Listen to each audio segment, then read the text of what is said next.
Jadi orang yang suka hakimin orang lain, suka ngomongin orang lain, suka ngegosip, bukan orang yang paling rohani.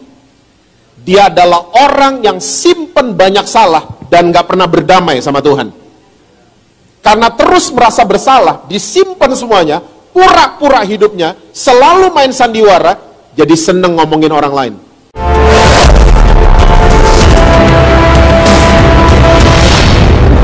Shalom saudara-saudara. Tadi sudah disebut nama saya Jesse Lantang. Saya tinggal di Jakarta. Papa saya dari Manado, mama saya dari India. Makanya saya jadi seperti ini adanya. Istri saya 1, anak saya 2. Yang pertama sudah sarjana hubungan internasional, dan anak saya nomor 2 sudah bekerja di dunia entertainment. Dan saya pun masih bekerja, saudara. Pekerjaan saya nggak jauh dari dapur, oven, dan kompor. Dan lewat pekerjaan saya, Tuhan mengirim banyak orang untuk saya bisa layani mereka. Dan kebanyakan yang dikirim sama Tuhan adalah orang yang aneh-aneh, dalam tanda kutip. Kalau saudara pengen tahu aneh-anehnya mereka seperti apa, mereka ada yang LGBT, ada yang keluarganya berantakan, ada yang narkobaan, dan lain sebagainya. Tapi saya melihat satu hal, ternyata Tuhan Yesus yang kita sembah adalah Tuhan Yesus yang punya fokus sama masa depan seseorang. Dia nggak peduli serusak apapun masa lalu seseorang, Tuhan Yesus kita selalu paling mahir memulihkan. Amin, saudara? Saya rasa itu cukup kenalan dari saya. Saya minta saudara-saudara jangan tegang, santai aja, karena memang begini muka saya. Oke? Saya janji jam-jam 2:30 gitu saya udah selesai khotbah. Yang amin cuma 6, jadi 45 menit saya selesai. Saya mengucapkan banyak terima kasih buat Pak Gembala dan Ibu Gembala yang memberikan saya kesempatan untuk saya bisa melayani saudara-saudara pada hari ini. Dan itu kejadian kemarin yang tadi Pastor Rudi cerita, itu benar-benar nyata. Dan itu adalah favor dari Tuhan. Saya suka membayangkan kalau Tuhan itu lagi mengerjakan sesuatu buat kita, saya selalu membayangkannya seperti film. Ya, jadi kayaknya kemarin itu malaikat angin kayaknya disuruh diem dulu sama Tuhan. Diem. Ini ada yang mau mendarat, tamunya DOCC. Mendarat dengan selamat, tidak kurang satu apapun. Oke, beberapa minggu ini, saya lagi kayak diganggu, ada satu kata yang berdengung di kepala saya, namanya adalah mempelai. Karena Alkitab catat, saudara dan saya, kita adalah mempelainya Kristus. Ya, jadi saudara, kalau ada orang bicara buat saudara, jangan jadi gadis bodoh, mesti jadi gadis bijaksana. Itu, perumpamaan itu bicara tentang pagar ayu. Pagar ayu ada di luar, mempelai ada di dalam. Jadi itu perumpamaan bukan untuk saudara dan saya. Karena kita, saudara dan saya, kita mempelai, kita udah ada di dalam. Ya, mosok kita selamat cuman karena punya minyak, kan nggak mungkin Yesus mati cuman karena itu doang. Jadi kita harus percaya bahwa saudara dan saya, kita semua adalah mempelainya Kristus. Nah, untuk saudara yang pernah jadi mempelai atau akan jadi mempelai, saya percaya semua yang pernah jadi mempelai akan tahu bahwa kita selalu harus upgrade diri. Kita konseling pranikah, betul. Kita minta di mentor, kita ke dokter gizi mungkin, kita minta di facial mukanya. Kita akan selalu mau memperbaiki diri waktu kita mau jadi mempelai. Dan waktu kita sudah jadi mempelai, masuk di ranah yang namanya rumah tangga. Biasanya kecantikan dan kegantengan itu akan hilang. Betul apa betul? Hah? Ada emang yang udah nikah 2 tahun deh, masih, aduh suami gue ganteng banget. Masih ada yang gitu? Gak ada kan? Kita semua waktu masuk di ranah rumah tangga, kita akan hidup dengan karakter dan sifat pasangan kita. Kita udah gak lihat lagi kegantengan atau kecantikannya. Nah, hari ini kalau kita berkata kita adalah orang Kristen yang sudah lama, sudah belasan tahun, sudah puluhan tahun, seharusnya begini, kita semakin tahu sifat-sifatnya Tuhan kita. Kita semakin tahu. Nah, sayangnya banyak orang Kristen yang saya jumpai, mereka cuma tahu sifatnya Tuhan kebanyakan 3. Juru selamat, sembuhin sakit, kasih berkat. Udah. Kita kebanyakan cuma tahu sifatnya Tuhan Yesus, cuma sebatas itu-itu aja. Nah, makanya pagi hari ini, saya mau sharing salah satu lagi sifatnya Tuhan Yesus, yang namanya Immanuel. Oke, yuk kita lihat sama-sama, Yesaya pasal yang ke-7, ayatnya yang ke-14. Yesaya pasal yang ke-7, ayatnya yang ke-14. Alkitab bilang begini, sebab itu Tuhan sendirilah yang akan memberikan kepadamu suatu pertanda. Sesungguhnya seorang perempuan muda mengandung dan akan melahirkan seorang anak laki-laki, dan ia akan menamakan dia siapa, saudara? Immanuel. Immanuel adalah kata yang berasal dari bahasa Ibrani. yang terdiri dari dua kosakata, imanu dan el. Imanu punya pengertian dalam bahasa Indonesia bersama-sama dengan, berjalan dengan, duduk dengan, berlari dengan, ya, dan seterusnya.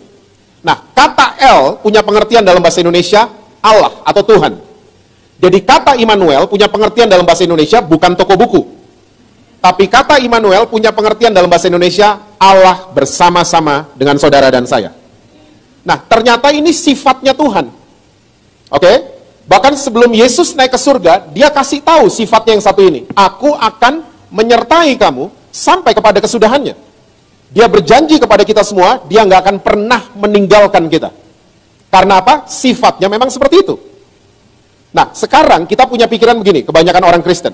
Tuhan ada bersama dengan saya waktu saya juara kelas aja. Waktu saya lagi pelayanan. Waktu saya lagi baik-baik aja. Banyak orang Kristen, di OCC nggak ada tapi, ya, adanya di COCC kayaknya. Banyak orang Kristen suka punya pandangan, saya disertai sama Tuhan kalau saya lagi baik-baik. Kalau saya lagi juara kelas, saya lagi berprestasi, saya lagi berhasil, saya lagi melayani, saya lagi khotbah, saya lagi pimpin pujian, Tuhan menyertai saya. Tapi saya mau yakinkan saudara-saudara semua pada pagi hari ini, waktu saudara gagal, Tuhan tetap menyertai saudara. Masih roaming kayaknya. Saya mau yakinkan saudara, waktu saudara lagi tidak baik-baik saja, cuman Tuhan yang ada bersama dengan saudara. Saya bilang tadi di kebaktian pagi tadi, kita manusia, kalau lagi musim bunga, semua mau merapat ke kita kan? Ya, uang kita berbunga, usaha kita berbunga, semua mau kenal sama kita, semua mau foto sama kita. Hah? Semua mau jadi teman kita. Tapi waktu kita lagi musim gugur, semua pergi dari kita. Tapi Tuhan gak pernah pergi dari saudara dan saya. Dia ada di setiap musim kehidupan kita. Dia selalu ada, dia selalu ada. Karena sifatnya seperti itu. Nah, ternyata dari Taman Eden, Tuhan juga udah kasih tahu sifatnya yang satu ini. Oke? Nah, waktu manusia jatuh dalam dosa di Taman Eden, dua ini datengin Adam. Ya, dua ini siapa? Iblis sama Tuhan. Iblis datengin Adam dan Hawa waktu mereka jatuh dalam dosa. Iblis ngomongnya gini, tutup diri baik-baik, ngumpet. Jangan sampai di OCC tahu kamu punya salah. Kalau perlu pasang topeng, pura-pura kamu oke. Pura-pura. Nanti kebaktian kamu pura-pura, kebaktian kaum wanita kamu pura-pura, kebaktian anak muda kamu pura-pura aja pokoknya. Ya, pura-pura semua baik-baik saja. Ngumpet. Jangan sampai orang tahu kelemahan kamu. Iblis. Saya mau tanya, dari Taman Eden sampai hari ini iblis omongannya masih sama? Sini kayaknya yang tahu ya. Sini belum nyadar kayaknya, ha? Sampai hari ini, kalau kita jatuh dalam dosa, iblis ngomongnya sama. Tutup diri baik-baik. Jangan sampai ketahuan sama yang lain. Tutup diri. Nanti reputasi kamu gimana? Tutup diri baik-baik. Di saat yang bersamaan, Tuhan datengin Adam juga. Ya. Nah, saya nggak tahu nih mesti bicara sama siapa, tapi cerita-cerita sekolah minggu itu kayaknya perlu direvisi kayaknya. Ya.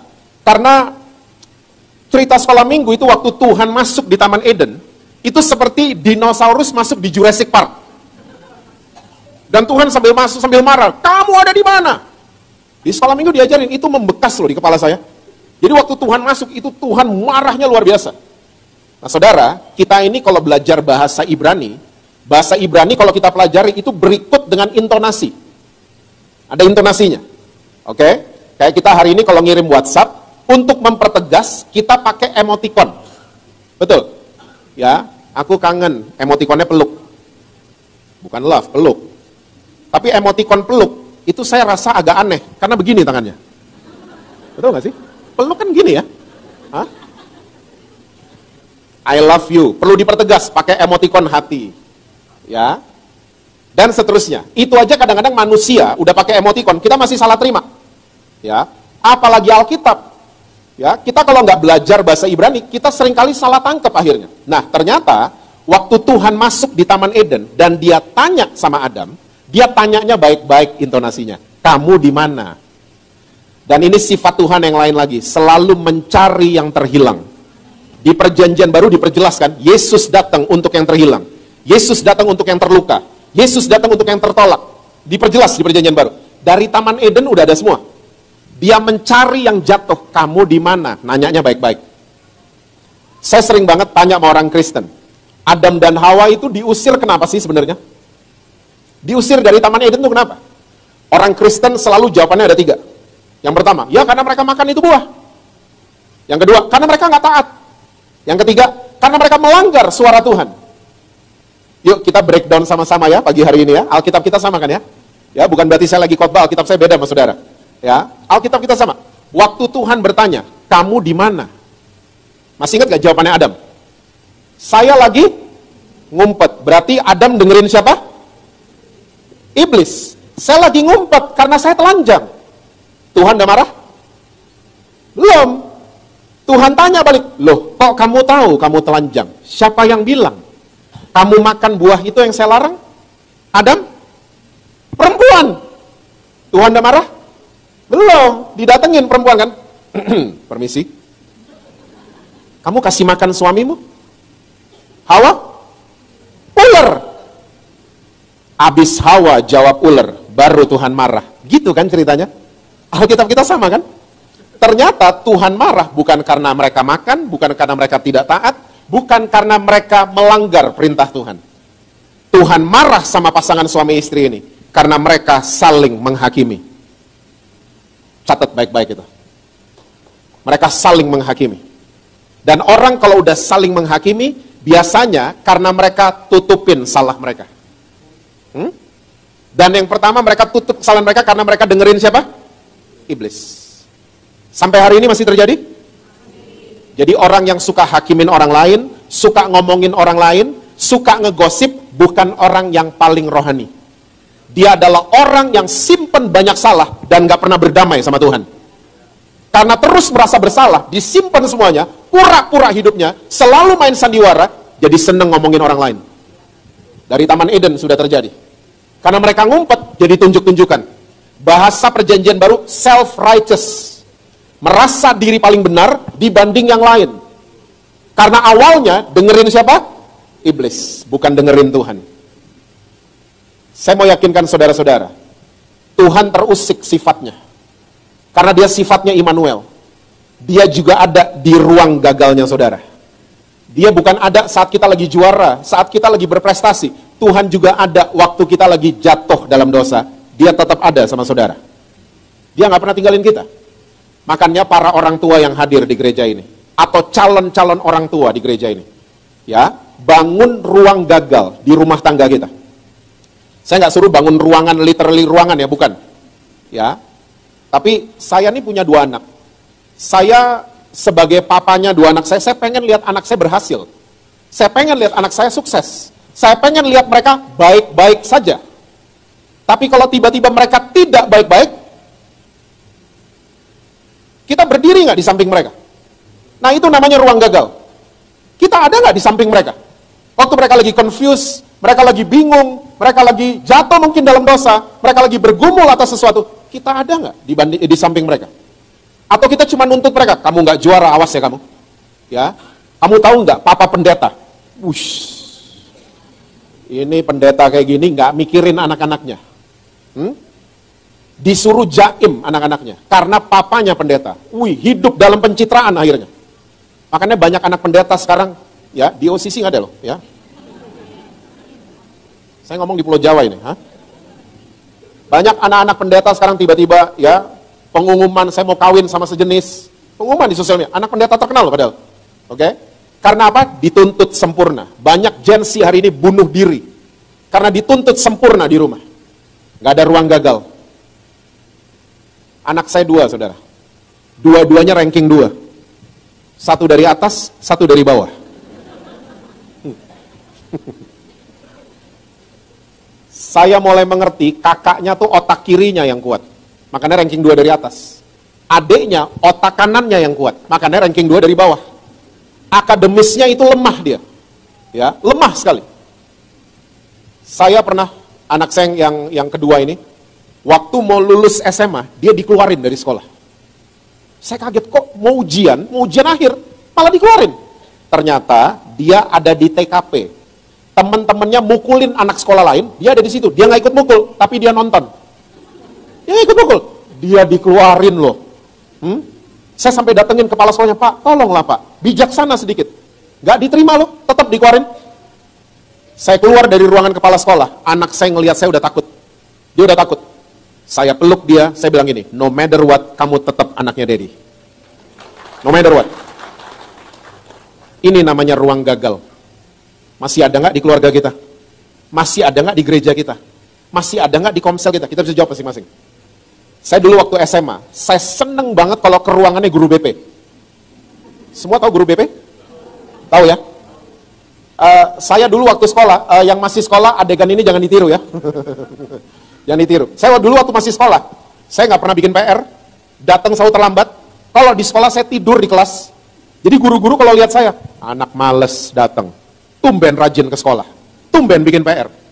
Nah, saya kalau di kelas dulu waktu SMA, saya seneng banget pura-pura sakit.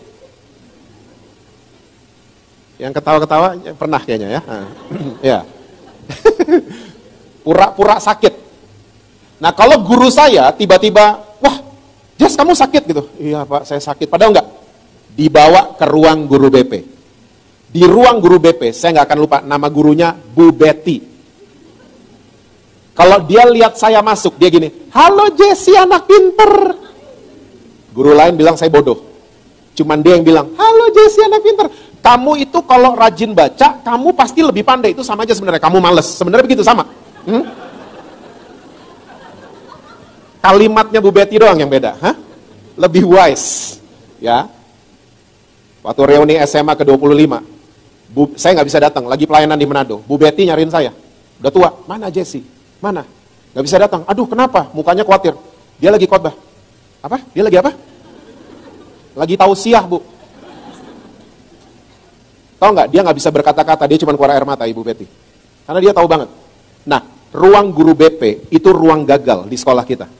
Semua anak bermasalah dimasukin ruangan situ kan? Masih ada nggak sih kita? Masih punya nggak sih gitu-gituan? Kenapa saya ajak saudara bikin ruang gagal? Karena Tuhan selalu ada di ruang gagal kita. Cuman Tuhan yang ada. Karena sifatnya dia seperti itu. Ya. Nah, kalau kita mulai percaya ya bahwa Tuhan adalah Allah Immanuel, ada benefitnya buat kita. Ya, ada keuntungannya. Ya ini aja. Handphone dulu sebelum kena teknologinya Apple sama Android, ini dulu saya taunya cuma SMS sama telepon kan? Ya. Tiba-tiba nih handphone bisa bangunin saya loh, ada alarmnya. Ya, bisa matiin mesin cuci. Gak pernah tahu ya? Mesin cuci, saudara lupa matiin, saudara telepon ke rumah, Mbak, saya lupa Mbak, tolong. Saudara terlalu serius kayaknya, Berarti matiin AC juga bisa kan? Iya. Nah, semakin kita mengenal sifat-sifatnya Tuhan, ada satu benefit yang saya mau sharing buat saudara. Saya baru mulai khotbah saya nih, ya. Tadi belum khotbah. Benefit yang kita akan miliki adalah ketenangan. Tenang, rest. Yuk buka sama-sama Yesaya 30. Ayatnya yang ke-15. Yesaya 30 ini terdiri dari 3 perikop ya saudara. Dan ini keadaan orang-orang Israel lagi terpojok. Karena mereka waktu itu lagi dijajah oleh bangsa Asyur. Dan karena mereka mulai terpojok, mereka mulai mengalami krisis politik, krisis keamanan. Dan ternyata waktu mereka terpojok, mereka cari pertolongan, bukan dari Tuhan, tapi dari Mesir. Nah Tuhan gak suka lihat umat pilihannya, cari pertolongan ke bangsa lain, bukan ke dia. Nah Tuhan mulai bicara sama bangsa ini lewat Yesaya. Yuk lihat ayat 15. Sebab beginilah firman Tuhan Allah yang Maha Kudus Allah Israel. Dengan bertobat dan tinggal diam, kamu akan diselamatkan. Dalam tinggal apa saudara? Tenang dan apa saudara? Percaya, terletak apa? Wow.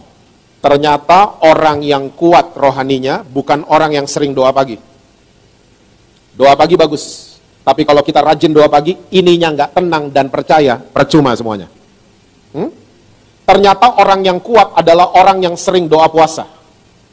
Nggak ada ayatnya. Orang yang kuat adalah orang yang rest and believe. Tenang dan dia percaya. Itu orang yang kuat. Kalau saudara nonton sepak bola, Striker kalau sudah berhadapan sama kiper lawan, yang diperlukan skill atau ketenangan? Ketenangan. Waktu kesebelasan lawan kesebelasan dan mereka adu penalti, yang diperlukan skill atau ketenangan? Ternyata di atas skill ada yang lebih ya, namanya rest, ketenangan. Dan Alkitab sudah catat, orang yang tenang dan percaya, merekalah yang kuat. Mereka yang kuat. Ayat ini belum selesai, yuk ditampilin lagi. Tetapi apa? Kamu? Nah, ini kita ya. Disuruh tenang dan percaya, tapi kamu enggan. Kamu nggak mau. Kamu nggak mau. Lanjut ayat 16. Ini kita nih. Kamu berkata, bukan, kami mau naik kuda dan lari cepat. Maka kamu akan lari dan lenyap. Katamu pula, kami mau mengendarai kuda tangkas, maka para pengejarmu akan lebih tangkas lagi. Ini kita ya. Kita kalau udah terpojok, ingat ini peristiwa Israel lagi terpojok. Kita waktu terpojok, kita nggak mau lagi untuk tenang dan percaya. Kita pikir kita tangkas, ternyata ada yang lebih tangkas dari kita. Kita pikir kita cepat, ternyata ada yang lebih cepat dari kita. Kita pikir kita berpengalaman, ternyata ada yang jauh lebih pengalaman dari kita. Karena apa? Kita tidak memilih untuk tenang dan percaya. Dan orang kalau sudah tidak tenang dan percaya, akan jadi lonely. Merasa sendirian. Yuk lanjut ayat 17. 1000 orang akan lari melihat ancaman 1 orang, terhadap ancaman 5 orang kamu akan lari. Sampai kamu ditinggalkan. Seperti tonggak isyarat di atas puncak gunung, dan seperti panji-panji di atas bukit. Ini Yesaya pakai bahasa perang karena orang Israel lagi perang saat itu. Ya, jadi orang dulu kalau perang, itu misalnya ada satu peleton naik ke gunung, dia mesti tinggalin tonggak isyarat atau panji-panji, banner, kode, untuk peleton berikutnya. Ya, kodenya untuk apa? Untuk jalan yang mereka bisa lewati, dan jalan yang mereka tidak bisa lewati. Dikasih tonggak isyarat, banner-banner. Ya, Yesaya menggambarkan ya orang-orang yang nggak tenang, merasa tangkas, merasa pinter, merasa cepat, mereka akan ditinggalkan. Kayak tonggak isyarat di atas gunung dan di atas bukit. Ini bicara tentang lonely. Pernah ketemu atau pernah ngalamin orang yang restless, tidak mau tenang, ya gelisah, akhirnya nggak enjoy the moment kan? Hah? Keluarga lagi ngumpul, ketawa-ketawa, kita ketawa tapi nggak di situ. Pernah lihat orang kayak gini? Atau sering kayak gitu? Kita ketawa, tapi pikiran kita gelisah akan hari kemarin, sama khawatir akan hari esok. Restless, ya kita gelisah, kita nggak bisa tenang, nggak bisa enjoy. Nah orang ini adalah orang yang lonely. Saudara pernah diputusin pacar? Oh, nggak ada yang pernah pacaran dulu ya? Hah? Kita kalau diputusin pacar, teman-teman datang sama kita kan? Teman-teman datang, kau bawa makanan, bercanda-bercanda, mau menghibur kita. Oke, saya mau tanya, kita emang terhibur? Enggak kan? Yang tahu cuma saya sama... Kita nggak terhibur, karena kita lagi nggak di situ. Karena pikiran kita di mana? Di mantan. Dia lagi ngapain ya? Dia lagi jalan sama siapa ya? Kita lonely. Di tengah keramaian, di tengah canda tawa, kita lonely. Itu dia orang yang memilih tidak tenang dan tidak percaya. Saya mau yakinkan di OCC, ketenangan bukan bicara perasaan. Ketenangan bicara GPS. Lokasi kita ada di mana? Itu dia ketenangan. Bukan feeling, bukan. Masih roaming kayaknya. Saya mau cerita, tadi saya singgung dikit sama Pastor Rudy. Waktu baru kejadian pesawat Singapore Airlines yang turbulence, sampai ada 1 penumpang meninggal. Meninggalnya bukan karena turbulence. Waktu turbulence, dia serangan jantung. Makanya dia meninggal di dalam pesawat. Habis kejadian Singapore Airlines, saya naik pesawat sama istri saya. Dan waktu pesawat ini lagi take off, dan lagi belok kiri, tiba-tiba ada angin samping. Ya, side wind. Side wind ini bahaya buat pesawat, karena nggak kebaca sama radar. Bagian dia lagi naik, lagi belok ke kiri, tiba-tiba ada angin dari kanan. Ini pesawat goyangnya udah kayak mau jatuh, saudara. Kanan, kiri, atas, bawah. Satu pesawat udah jerit, bukan teriak lagi, jerit. Wah, teriak semuanya. Saya cuman ngeliatin istri saya. Ternyata dia lagi tutup mata. Saya nggak tahu dia lagi ngapain. Entah tidur kah, entah doa kah. Waktu saya lihat sebelahnya istri saya langsung tenang. Siapa yang duduk sebelah istri saya? Pilot lagi libur. Pernah naik pesawat bareng pilot lagi libur? Dia pakai baju pilot, tapi dia nggak nyetir. Dia duduk bareng penumpang. Ya, ternyata dia samping istri saya. Tahu nggak, ini pilot lagi ngapain? Dia tidur, mulutnya nganga. Lagi goyang pesawatnya, dia tidur enak. Saya dalam hati gini, ini pilot kan dia tahu semua instrumen pesawat. Dia tahu semua angin, arah angin, dia tahu semua. Dia bisa tidur enak. Saya langsung tenang. Terbukti, ketenangan bukan bicara feeling. Ketenangan bicara soal lokasi kita ada di mana.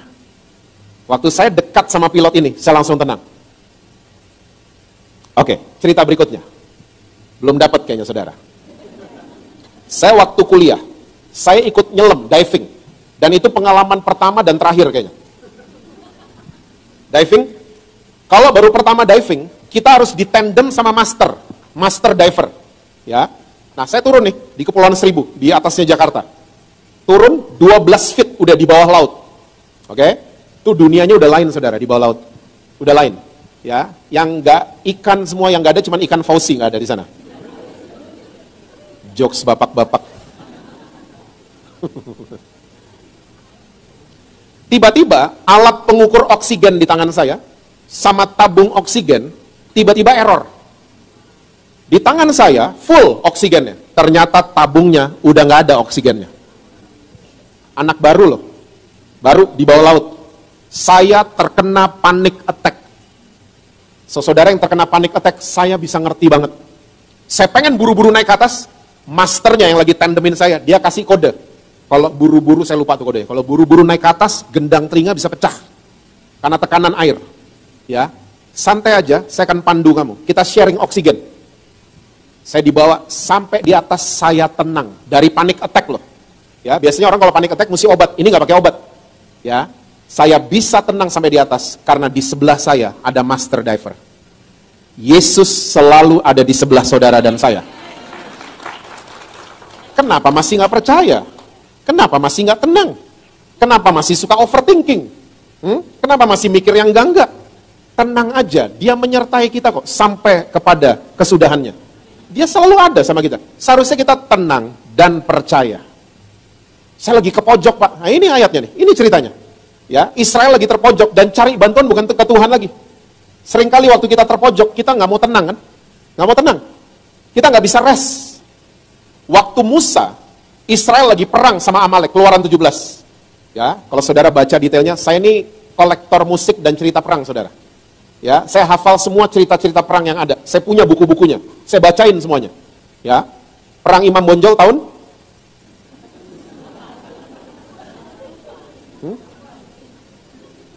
1821 sampai 1827. Dibilangnya perang Paderi. Yang saya belum hafal Rusia lawan Ukraina karena belum selesai. Makanya saya belum hafal. Semua cerita perang itu saya seneng banget bacanya. Oke? Ya, perang itu luar biasa loh saudara. Apalagi yang di Alkitab. Ya, waktu Musa dia angkat tangan, Israel menang. Waktu dia turun tangan, dia Alkitab Indonesia kurang sebenarnya. Ya, kurang lengkap. Dia nggak cuma turun tangan. Tahu nggak dia ngapain? Itu pasukan panahnya mana? Itu mana? Itu gimana? Itu gimana? Waktu dia gitu-gitu, Israel kalah. Tapi waktu dia angkat tangan, sampai mesti ditopang tangannya sama Harun dan Hur kan? Waktu dia rest, dia tenang. Tuhan yang berperang buat Israel. Tahu ciptaan terbaiknya Tuhan? Tuhan ciptain ciptaan yang terakhir itu siapa saudara? Hawa, betul banget. Ciptaan terbaiknya Tuhan, itu kaum Hawa.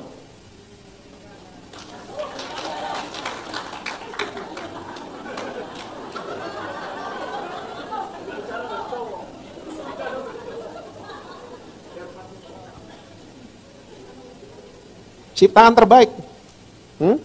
Makanya kalau ada Women of Christ, ikut. Queen of Christ, ikut.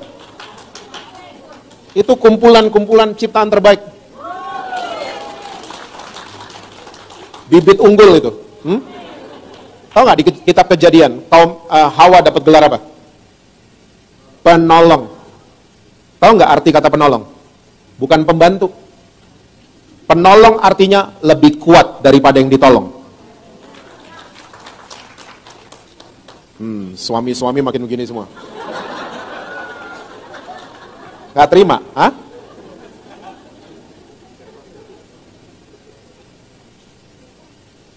Yang hamil 9 bulan itu mereka. Bukan cowok kan? Kenapa? Mereka kuat. Yang PMS setiap bulan siapa? Mereka. Hah? Yang mereka melahirkan anak terus DNA-nya mereka nggak ada di anak siapa? Perempuan. Ya, anak itu DNA-nya cuma ada dari kaum bapak, kaum ibunya nggak ada. Mereka punya karunia melepaskan karena mereka kuat. Ya, masih nggak terima juga. Dengan adanya Irex dan kuku Bima membuktikan kaum pria tidak kuat. Sorry guys, saya mesti beberin ini ya.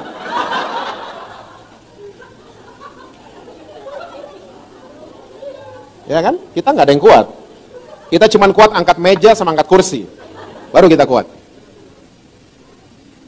Makanya respect sama istrimu. Respect sama mamamu. Respect sama anak perempuanmu. Mereka lebih kuat dari kita. Hawa diciptakan sama Tuhan waktu Adam lagi tenang. Lagi rest. Lagi tidur. Tuhan mungkin lihat Adam sama gajah nggak cocok kayaknya.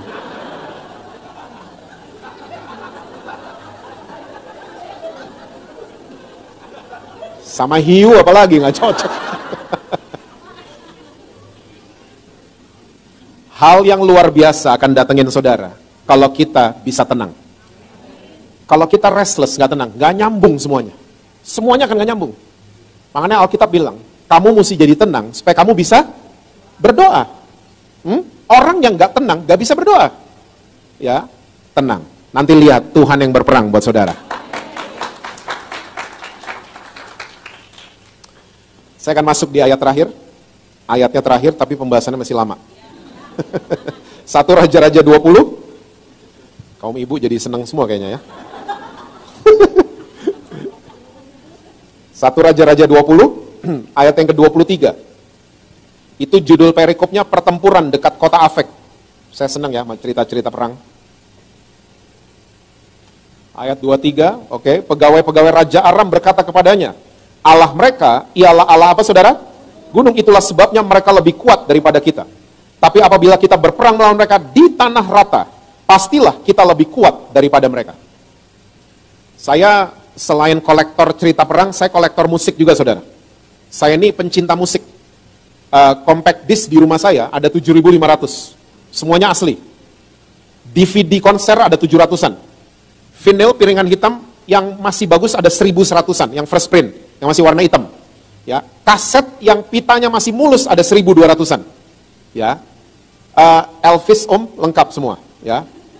Beatles lengkap semua. Ya, Bee Gees, Rolling Stone semuanya lengkap. Berikut solo-solo anggotanya. Ya, solonya John Lennon, Paul McCartney, saya lengkap semuanya. Ya. Nah, saya mau cerita pagi hari ini tentang grup band dari Boston, Amerika namanya Aerosmith. Pernah dengar? Yang tahu saya sama tante doang, yang lain Hillsong banget mukanya kayaknya yang lain ya. Nah, Aerosmith ini punya vokalis namanya Steven Tyler. Steven Tyler, untuk saudara ketahui, dari tahun 1970 sampai 1987, dia terikat sama drugs, addict sama drugs. Kalau saudara lihat interview yang terakhir, dia mengaku dari tahun itu tuh, 70 sampai 87, dia menghabiskan uang 6 juta US dollar hanya untuk drugs. Saya bayangin nggak? 6 juta US dollar. Nah, singkat cerita, tahun 79, waktu Aerosmith baru mengeluarkan album A Night in the Ruts. Dan mereka ada 2 pertunjukan di kota New York. Ya, 2 pertunjukan ini tiketnya sold out, tiketnya habis, ya terjual. Sehari sebelum konser, Steven Tyler bangkrut. Uangnya habis, dan akibatnya apa? Nggak bisa beli drugs. Nggak bisa beli narkoba. Ya, narkoba di zaman itu cuman kokain sama heroin. Ya, nah karena dia nggak bisa beli, saudara tahu nggak? Dia turun ke jalanan kota New York, dia ngemis. Dia waktu turun ke jalanan New York, dia nggak nyamar, dia turun sebagai Steven Tyler. Dan penduduk New York nggak ada yang kenalin dia. Kalaupun ngenalin, mereka pasti nggak percaya. Mosok sih penyanyinya band terkenal kok ngemis-ngemis? Nggak mungkin kayaknya. Nah, keesokan harinya, Aerosmith show 2 malam di kota New York. penduduk New York mengelu-elukan vokalis ini dan Aerosmith. Dielu-elukan sama penonton, penduduk New York. Sehari sebelumnya waktu dia ngemis, nggak ada yang kenalin. Moral of the story. Jangan suka mengagungkan Tuhan hanya di pertemuan besar. Kita seringkali gampang mengelu-elukan Tuhan saat lagi di pertemuan besar. Karena ada dentuman sound system. Kita bisa nangis karena lagu penyembahannya mirip sama lagunya K-pop. Jadi yang kita ingat bukan Yesus, tapi adegan drakor yang kita ingat. Jadi nangis, aduh, Di DOCC nggak ada. Ini di COCC kok di Jawa sana, Seringkali kita mengelu-elukan Tuhan cuman di pertemuan besar, di tempat-tempat besar. Tapi saya mau yakinkan saudara, Tuhan ada juga di motor saudara. Tuhan ada di kamar saudara. Tuhan ada di tempat kerjaan saudara. Tuhan ada di kegagalan saudara. Dia ada di mana-mana. Dia ada di mana-mana. Nah, cerita ini, Tuhan gak suka di framing cuman ada di gunung. Ini Israel mau perang sama musuhnya. Musuhnya bilang, kalau perang sama mereka, jangan di atas gunung. Kita kalah. Karena apa? Allah mereka, Allah gunung. Kita kalau perang sama mereka, di tanah rata. Pasti kita yang menang. Karena Allah mereka bukan Allah tanah rata. Ini sebenarnya bahasa aslinya lembah, bukan tanah rata. Valley, lembah. Saya nggak pernah ya ketemu cerita di Alkitab Tuhan kita tersinggung. Ternyata di cerita ini ada. Tuhan kita terusik karena sifatnya diganggu. Ya, Tuhan kita konsisten kan? Dia sama dulu, sekarang, dan sampai selama-lamanya. Ya, dia terganggu, dibilang cuma ada di gunung. Dia terganggu. Lihat ayat 28. Ayat 28. Masih 1 Raja-Raja 20. Maka tampillah abdi Allah dan berkata kepada Raja Israel, beginilah firman Tuhan, oleh karena orang Aram itu telah berkata, Tuhan ialah Allah gunung, dan bukan Allah lembah atau dataran. Maka aku, Tuhan, akan menyerahkan seluruh tentara yang besar itu ke dalam tanganmu, supaya kamu tahu bahwa akulah Tuhan. Kalau saya boleh tambahin, yang ada di mana-mana. Dia nggak cuma ada di gunung, dia terusik. Sama musuhnya Israel dibilang cuma ada di gunung dia. Makanya orang Israel kuat kalau di gunung. Ya, turun dikit di lembah, pasti mereka kalah. Karena Tuhan mereka nggak ada di sana. Tuhan terusik. Dan sebelum perang ini terjadi, Israel sudah tahu bahwa kemenangan di pihak mereka. Ya, dan kalau saudara baca terus ceritanya, ternyata mereka bisa berkemah dengan tenang. Karena mereka sudah tahu bahwa Tuhan akan menyerahkan lawan mereka ke dalam tangan mereka. Saudara, Tuhan kita juga Allah lembah. Makanya Daud ngerti ginian, dalam lembah kekelaman, aku tidak takut bahaya. Karena gada dan tongkatmu bersama-sama dengan aku. Ya, aku dibawa ke air yang tenang. Oke, berarti sebelumnya airnya enggak tenang. Itu semua bisa terjadi kalau kita memutuskan untuk tenang dan percaya bahwa Dia Allah Immanuel. Dia selalu menyertai saudara dan saya.